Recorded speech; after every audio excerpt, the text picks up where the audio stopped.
Welcome to today's research seminar brought to you by the Department of English and Communication at the Hong Kong Polytechnic University. Today's speaker is Professor Patricia Dunmire. She is a professor based in Kent State University in Ohio, where she teaches undergraduate courses on rhetoric, argumentative writing, and propaganda. She also teaches graduate courses on discourse analysis and political rhetoric. Her research area is the temporal domain of future, particularly in relation to US domestic and foreign policy discourse. Not only is her research fascinating in its own right, it is an absolute joy to read. And whenever students ask me what's a good example of written research, I always say read anything by Dunmire.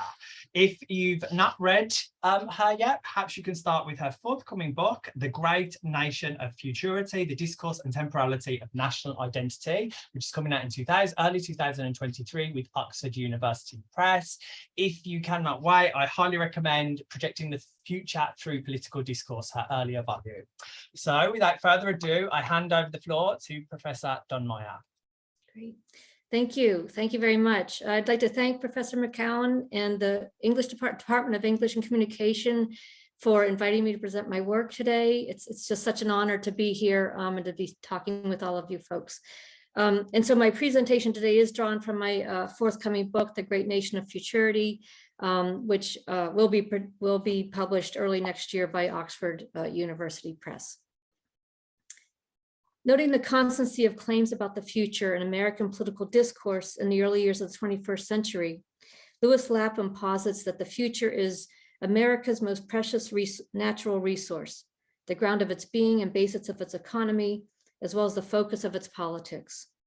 My purpose here is to examine how this resource figured in Cold War foreign policy discourse. A central premise of my argument is that conceptions of American national identity and geopolitical purpose embed a crucial temporal element which situates the nation in a privileged position vis-a-vis the future. Specifically, I argue that this discourse embeds the claim that America is the exemplar of the future and as such has a special right to shape the geopolitical future. I ground this argument in a critical discourse analysis of how the temporal differentiation of the American self from the nation's various others manifests linguistically and functions rhetorically. My overriding goal is to provide insight into the means by which the future, as a discursive construct, rhetorical resource, and conceptual space, has figured in America's conception of its place and purpose in the world. I critically engage with the discourse and ideology of American exceptionalism, the insistence that the United States is not only distinctive, but exemplary, that it has a unique destiny in history, and thus has a special role to play in human history. In brief, the presumption that America occupies a unique and superior place among the nations of the world has grounded its approach to foreign policy from the days of manifest destiny to the American century. My particular tack is to draw out the temporal dimension of the exceptionalist ideology, namely the construal of America as the great nation of futurity, and analyze how this claim on the future has figured in Cold War foreign policy discourse. My analysis is undergirded by a theoretical framework which posits foreign policy to be a discursive practice in which and through which temporality, along with spatiality, plays a vital role in differentiating self and other. This framework offers a temporal lens for examining American national identity and understands temporality generally and futurity specifically to be political instruments and phenomena. As Fabian explains, chronopolitics is a consequential modality of power which provides the ideological grounding of geopolitics.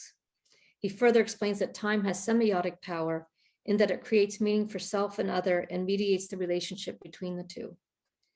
Adams et al. Further note that the political nature of temporality has long been capitalized and colonized in the service of the present needs and interests of privileged actors and institutions. As the domain of the possible and potential, the future is a particularly important site for political, ideological, and material contest.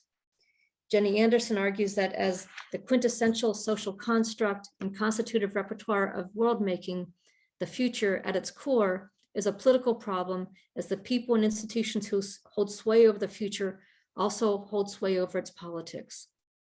Exercising this power involves, in part, eliminating or marginalizing options for action to ensure that the stream of history flows in a particular direction. Moreover, political practice is fundamentally concerned with gaining public support for proposals for future actions and policies. Such proposals are grounded in projections of fields of imaginable possibilities, which prime the public's view of the future and thereby influences behaviors and commitments in the present. Like all policy proposals, arguments over security policy are grounded in projections of alternative future scenarios. What will happen if we do not take security action, and what will happen if we do? Indeed, we can understand security discourse as an anticipatory discourse in that it is concerned with predicting what security threats will or will not arise and shaping the security environment in relation to those threats. In its anticipatory function, security discourse brings possible negative futures into the present by projecting a future that may or may not arrive, is always uncertain, yet is necessarily coming, and therefore always demands a response. Historians of the future point to the Cold War era as a crucial moment in the rise of both scientific and political interest in the future. Anderson's History of Futures research reveals how expert prediction during the Cold War served as a socio-political technology of future making and world crafting, and thereby as a means of control and management of the present. For its part, the United States government invested tremendous resources in myriad techniques and technologies of prevision as a way of assessing and countering the alleged Soviet threat. Such modern forms of divination, Connolly et al. Explain, were embraced by politicians and policymakers during the Cold War and consequently served to cloak geopolitical power in the mystique of clairvoyance. The future emerged in the post-war era as a political and temporal space dominated by bipolar interests. Indeed, as Engerman explains, the Cold War conflict was a battle as much over future time as over present-day space. National identity, exceptionalism, and temporality come together in interesting and dynamic ways on the geopolitical stage. That is, the temporal schemes embedded within the rhetoric and ideology of American exceptionalism participate in the broader discursive and political process of othering, a practice endemic to foreign policy discourse. Rogers explains that exceptional should not be understood merely as designating uniqueness and difference vis-a-vis others, but as signifying a deviation from a rule, namely the rule of history. As such, claiming oneself to be exceptional situates that self in a rarefied time and place, as exceptionalist arguments simultaneously posit and create an imagined here and elsewhere in which history runs by different dynamics. Of particular interest to my project is that American claims of exceptionalism are qualitatively different from claims put forth by other nations. According to Stevenson, what sets American exceptionalism apart is that it has envisioned a transcending end of history engendered by the creation of a global community modeled on America's self-image. Indeed, Dalby argues that the nation's relations with the global community have been grounded in the conviction that America is the telos of history. What is America today is presented as what will be tomorrow. I'm sorry, let me say that again. What is America today is presented as what will be the world tomorrow. America is the locus of the future, the key to the destiny of tomorrow. My argument about the temporal nature of American national identity is grounded in a critical discourse study of a variety of texts generated at key moments during the Cold War when America's geopolitical purpose was subject to debate. The formulation of the Cold War in the mid-1940s, its enactment in the 1950s and 60s, its reassertion in the 1970s and 80s, and its reformulation in the late 20th century. My focus today is on the moment of reassertion when a particular contingent of the foreign policy pundits known as the Committee on the Present Danger insisted that the policy of détente was undermining the nation's geopolitical position.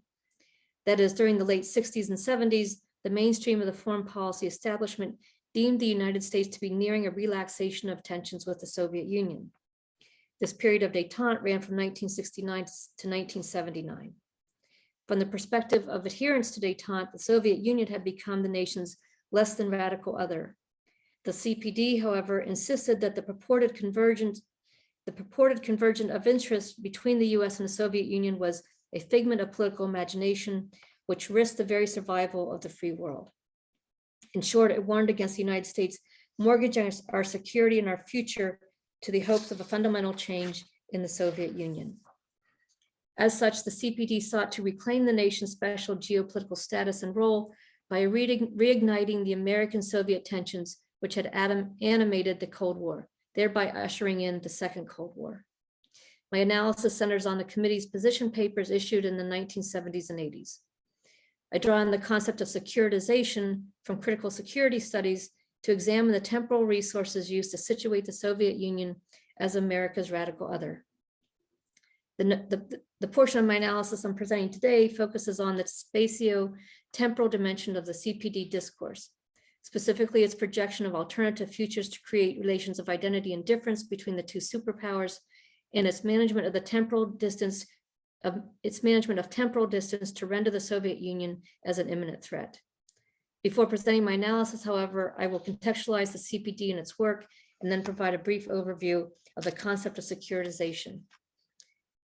Declarations of danger within foreign policy discourse are a key means by which the identity and legitimacy of the state is asserted and sustained. That is, a state's existence and legitimacy depends upon a relentless, dynamic performance of identity, which juxtaposes the identity of self to some radical, threatening other.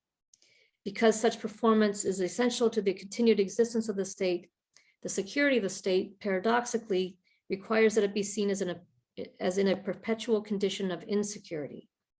The accomplishment of pure security would mean that the state had achieved stasis, and thus, in Campbell's words, all identities would have congealed, all challenges evaporated, and all need for disciplinary authority would have vanished. The 1970s was a period when the mainstream of the foreign policy establishment deemed the United States to be nearing a type of stasis, a relaxation of tensions with the Soviet Union. The CPD, however, held strong to the conviction that the Soviet Union continued to be driven by an internal logic which impelled it to seek global hegemony. The CPD was formed after President Carter's election in 1976 and served as a virtual shadow government during his term in office. Its membership comprised opponents of détente who wanted to establish a militarized doctrine of containment as the foundation of the nation's foreign and security policy. Many CPD members subsequently joined the Reagan administration's foreign policy team. The committee's overriding purpose was to alert American policymakers and opinion leaders at large to the ominous Soviet military buildup and its implications, and to the unfavorable trends in the United States-Soviet military balance. It did so, as I demonstrate, by reconstituting Cold War relations of identity and difference between the two superpowers. The identity difference work of the CPD took place through the discursive process of securitization. As defined by Buzan and Weaver, securitization is a constitutive communicative act through which an intersubjective understanding is constructed within a political community to treat something as an existential threat to a valued referent object and to enable a call for urgent and exceptional means to deal with the threat. Rooted in Speech Act theory, the concept of securitization understands that the articulation of security constitutes a crucial form of security action because it structures the social practices that follow. The mission of the CPD then can be understood as an effort to securitize, or perhaps more accurately, to re-securitize the Soviet Union as the principal threat to the nation, and to use that threat to legitimate particular foreign policy proposals and actions.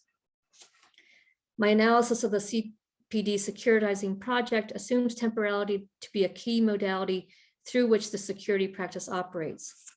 Indeed, as its name suggests, the Committee on the Present Danger draws heavily on construals of temporality to construe the Soviet threat. That is, the key rhetorical task facing the CPD is to create a symbiotic relationship between the present and two future moments, a distal future reality and a proximal future of action. It must render the present as a moment of grave danger and the distal future as a moment in which that danger, if left unchecked, will become reality. This projection of a distant catastrophic future, in turn, serves to compel and legitimate action in the proximal future. As we'll see, the CPD approached this task in two key ways: by creating relations of identity and difference, by juxtaposing the two superpowers vis-a-vis the future, and by rendering presentness in such a way that melds present and future, and thereby renders the Soviet Union as an imminent threat. Contrast between American and Soviet space-times are a central component of the CPD securitizing discourse. These construals draw on what I term the alternative future trope to render the Soviet Union as an existential threat and underline the need for the United States to take action against it. Moreover, the committee contrasts the United States and the Soviet Union's competing claims on the future and the futures implicated in those claims in a way that legitimates the American claim and undermines the Soviet claim. That is, the committee deploys the future as the domain of contest in which the legitimacy of the two superpowers' geopolitical goals and characters are presented, contrasted, and vetted. Specifically, it presents contrasting construals of American and Soviet claims on the global future, their different visions of that future, and their divergent positions on a particularly catastrophic future. In these excerpts, the CPD presents both the Soviet claim that it is the true nation of the geopolitical future and the purported objectives for and consequences of that future. According to the CPD, the Soviet Union's threat stems in part from its claiming the vanguard mantle and the geopolitical consequences of that claim going unchecked. Moreover, the threatening nature of this claim derives from the fact that it represents a direct challenge to the claim on the future made by the United States. Indeed, if allowed to occupy this role and pursue its objectives, the Soviet Union would transform world politics and determine the direction of the geopolitical future, a future which would be devoid of all alternative political and economic systems. Furthermore, by marginalizing and isolating the United States, the Soviet future would create a geopolitical environment in which the world's democracies could not then long survive. While the Soviet designs on the future are rendered as specious, imperialistic, and hegemonic, American claims are presented as genuine, universal, and democratic. The committee grounds the nation's claim on the future in the discourse of American exceptionalism by noting that the nation's foreign policy has taproots deep in the American earth and is grounded in foundational principles and ideals. America, the committee emphasizes, is an idea, a living part of Western civilization, which has a compelling and altogether special history which belongs to all who cherish human liberty. The CPD also draws on a lexis of hope, desire, and survival to align American ideals and history with those of global society, insisting that the nation's special history is essential to the hopes of those countries which desire to develop free of coercion. Moreover, it is the nation driven by a quest for peace, which will ensure our survival by creating a world friendly to our hopes and ideals. Consequently, America holds the key both to the global society's quest for peace and to the nation's survival as a free society in a world friendly to our hopes and ideals. America, in short, is the democratic society without which other democratic societies could not then long survive. The fundamental difference between the two superpowers is put into full relief through the CPD's positioning of each relative to an unimaginable future, namely a future in which a nuclear war is not only waged, but won and survived.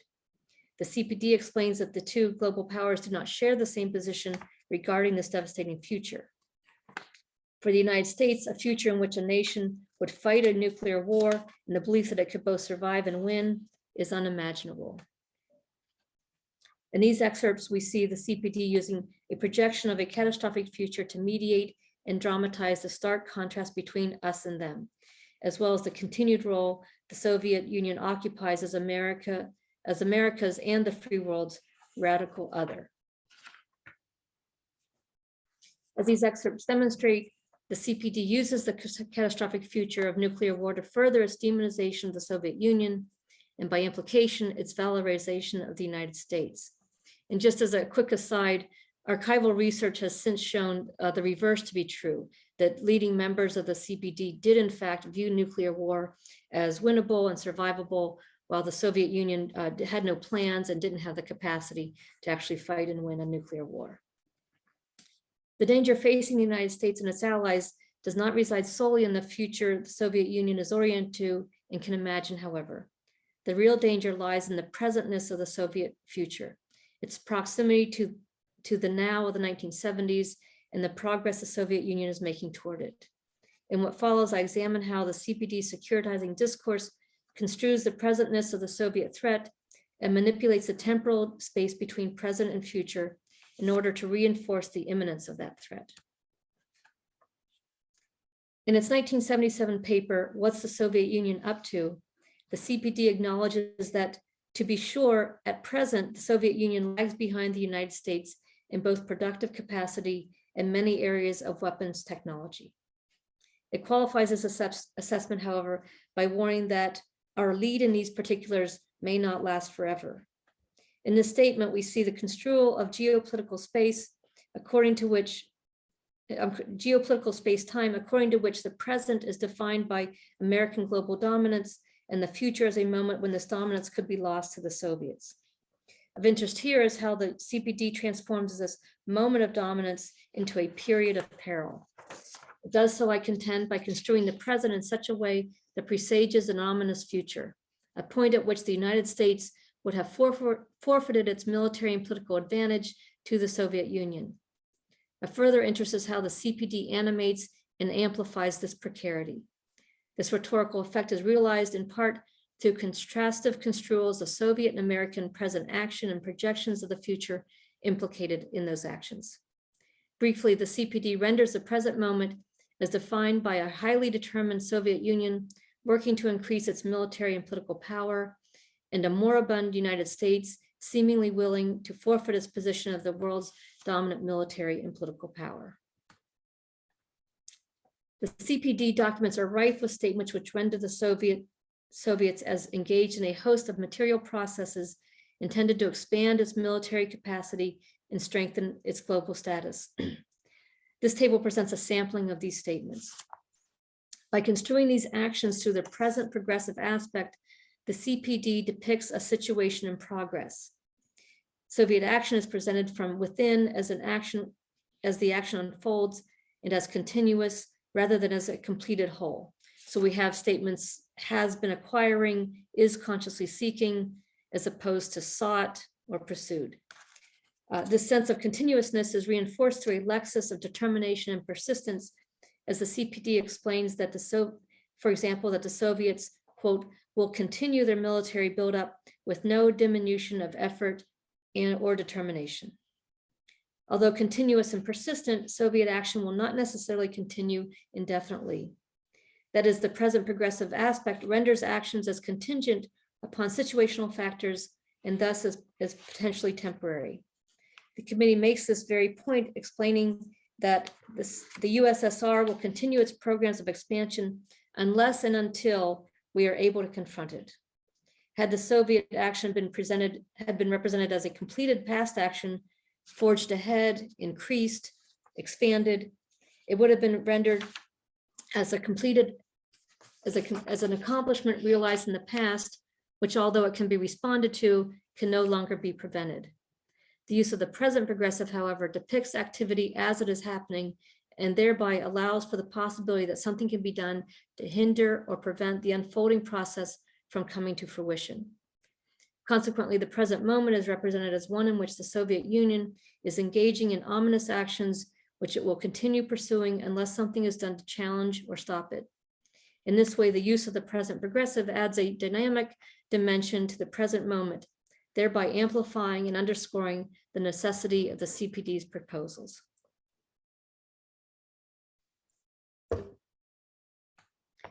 The representation of Soviet action contrasts markedly to that of the United States action.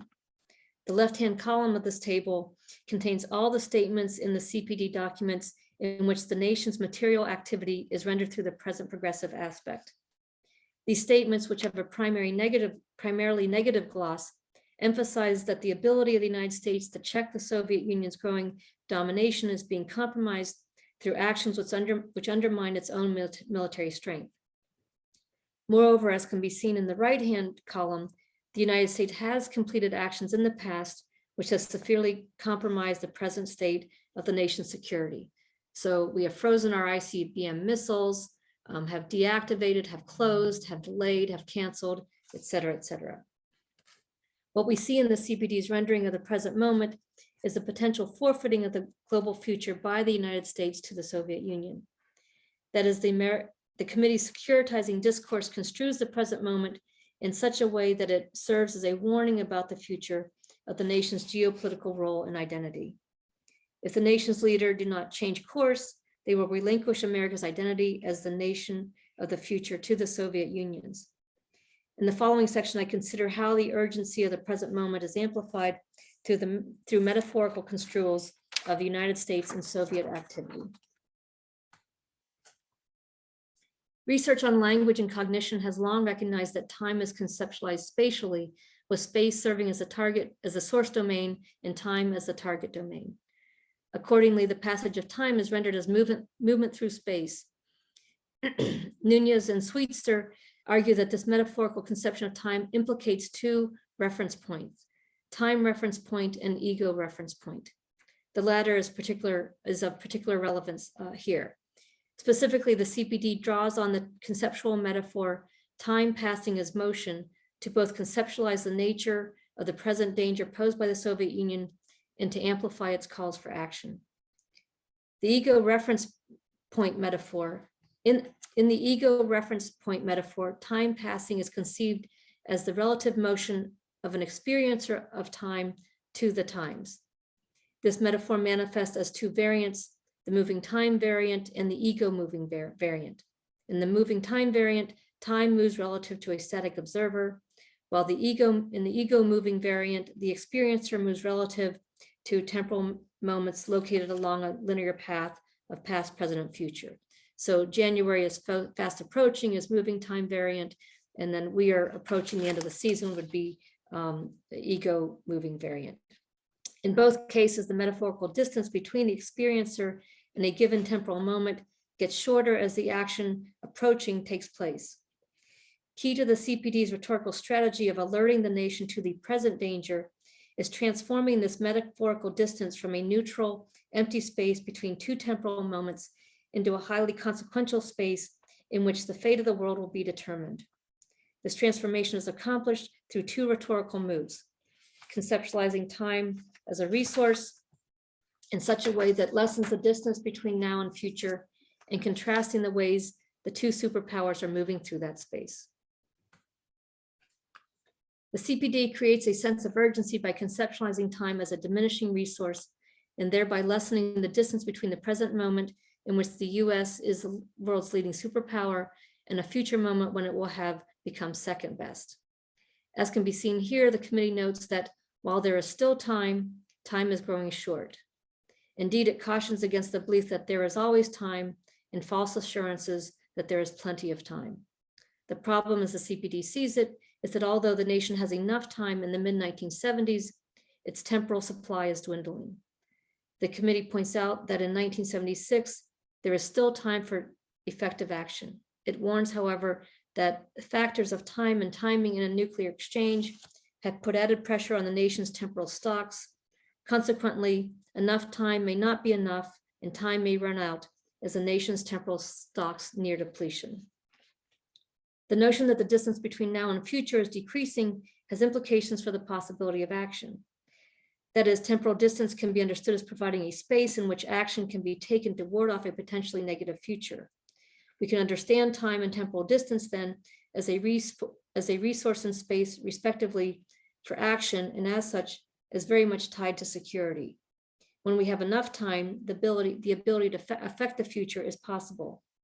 Effective action becomes increasingly less likely when time is deemed to be running out. Concomitantly, crises ensues when temporal resources are deemed to be dwindling. Crisis can be averted, however, if the necessary and appropriate actions are taken to restock supplies. Conceptualizing time as a dwindling resource implies that there's a point in the future when the nation's temporal stocks will be fully depleted.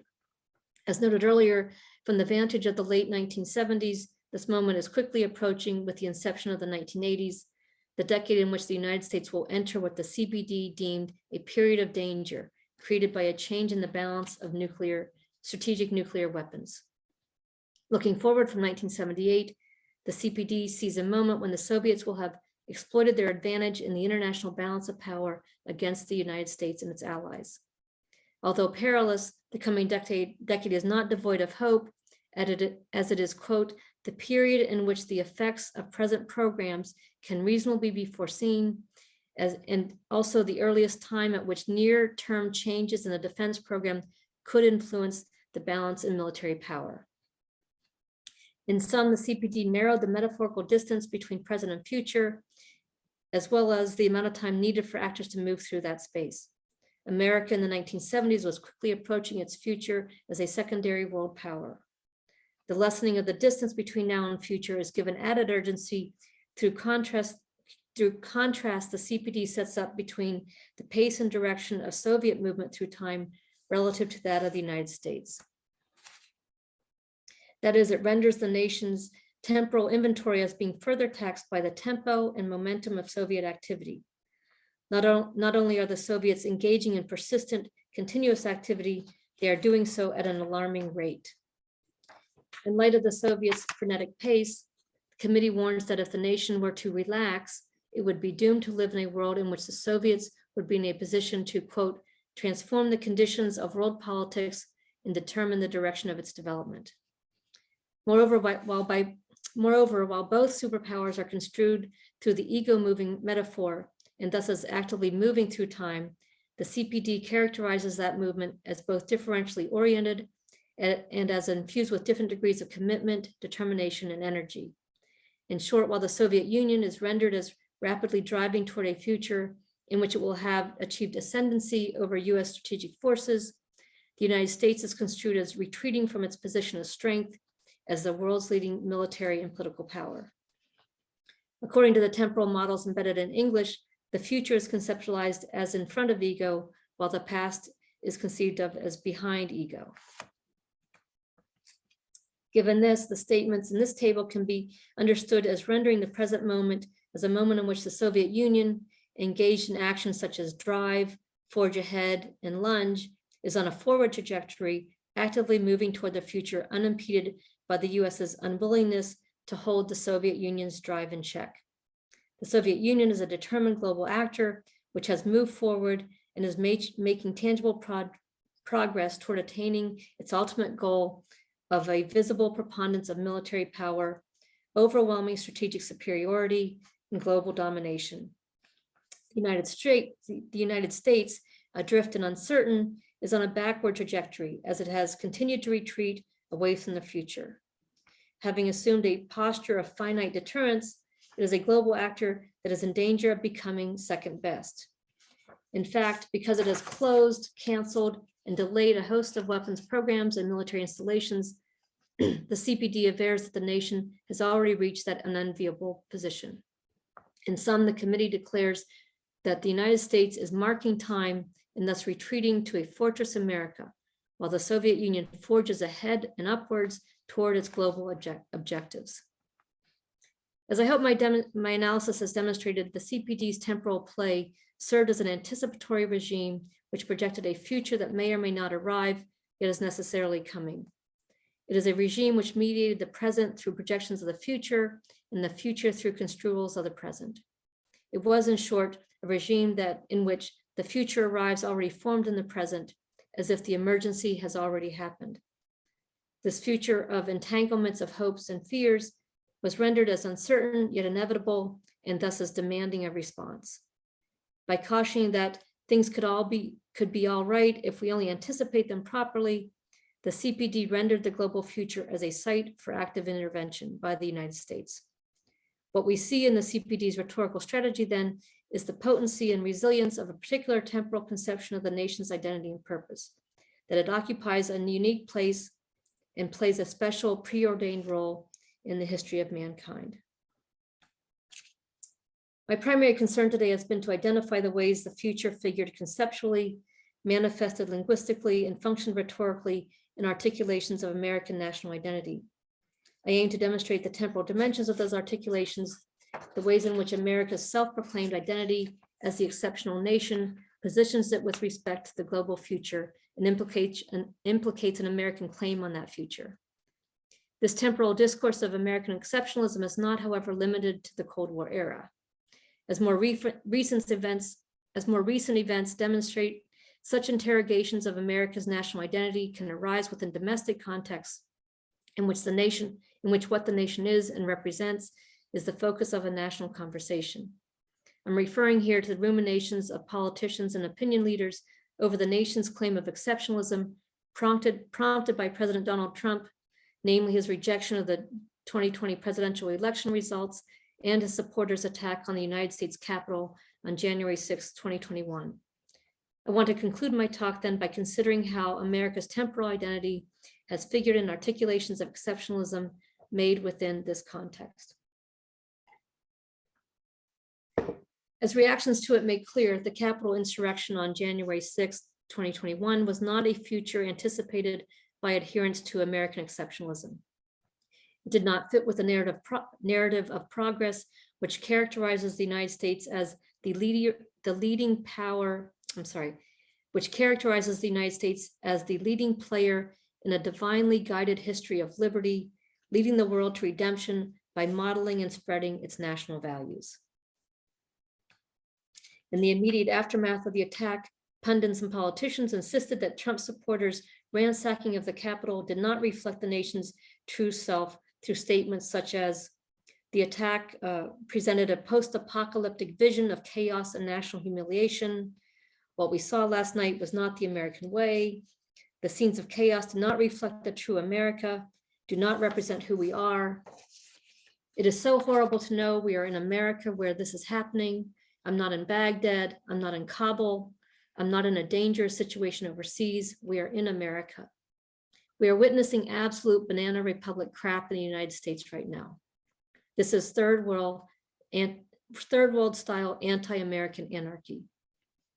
Indeed, according to Peter Baker of the New York Times, the attack rendered America as its own other, as a nation led by a defeated leader trying to hang on to power as if America were just another authoritarian nation. The scene in Washington, he insisted, represented an event which would have once been unimaginable within the American context. With the unimaginable becoming reality, attention turned to figuring out how Trump fit into the exceptionalist narrative.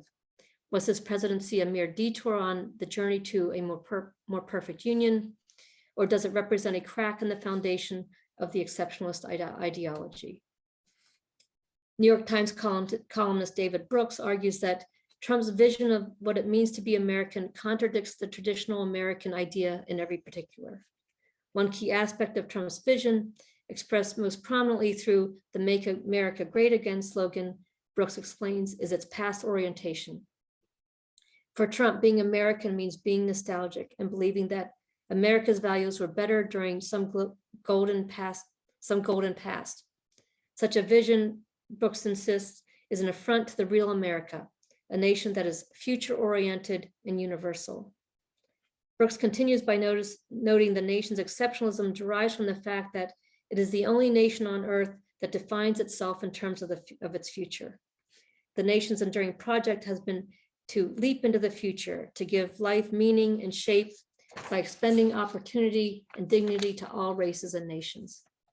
As such, America has been, in Brooks's words, understood to be the land of futurity, the vanguard which would lead all mankind to a dignified and democratic future. This contemporary discourse of national self-reflection and existential anxiety can be read as embedding assumptions about America's temporal identity and its self-proclaimed role regarding the future.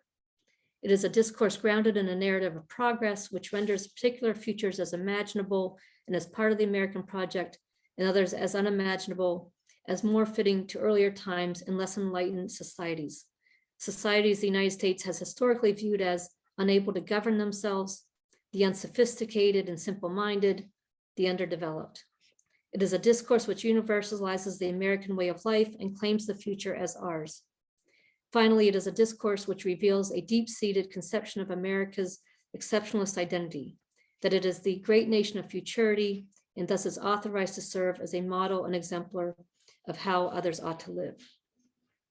It's important to bear in mind, however, that the ubiquity and certitude of this discourse does not index an underlying truth or reality, nor do the space-times embedded within it represent natural spatio-temporalities.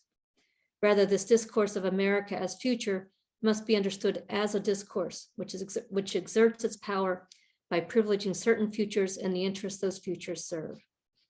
What would be truly exceptional, it seems to me, would be a conception of American national identity, which rather than laying claim to the future of others, recognizes the inherent right of people to claim their own future, a future which serves their interests rather than ours. Thank you.